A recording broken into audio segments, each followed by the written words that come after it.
Hello, this is Joe Pryor of the virtual real estate team in Oklahoma City. I want to speak a little bit about the end game in terms of when we're getting to closing on investment property. Of course, naturally, it's new construction here.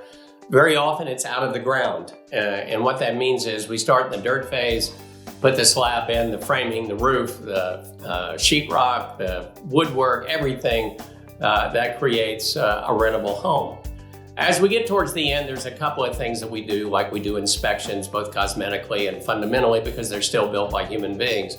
But there's one aspect we want you to be aware of that's extremely important to you as an investor, and that we just recently had a problem with a builder that we ceased doing business with, mainly because the lender that this particular investor was using did not require a certificate of occupancy.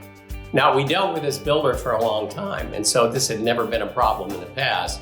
We started thinking, once we found out that it was closed without a certificate of occupancy, that there may have been possibly some financial pressures that made him want to force that, because normally we depended on him to do the right thing, but it didn't happen. So what does this mean to you as an investor to close without a certificate of occupancy?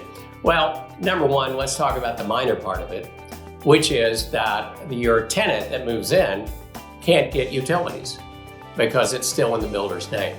Until there's a certificate of occupancy, that is the final inspection by the city in question that says everything has been done according to code, everything that's supposed to be in a house as we prescribe it in the details of our city covenants is done, and therefore you can move someone in. This can be very, very damaging to you if you close without a CO. So after this event happened earlier in this year, not only did we decide to cease doing business with this person, but what we've informed all the title companies, because they normally don't even ask for this, is that we will not close a home without a certificate of occupancy. Remember that this is a violation of the city in question if something is closed and someone is moved in.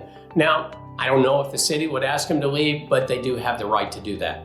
So do not do that. I just want to emphasize this anywhere in this country that you're buying investment property. Make sure that the closing company you're doing business with gets a certificate of occupancy, regardless of whether the lender requires it or not. This is a safety measure. This is a warning. It's extremely important.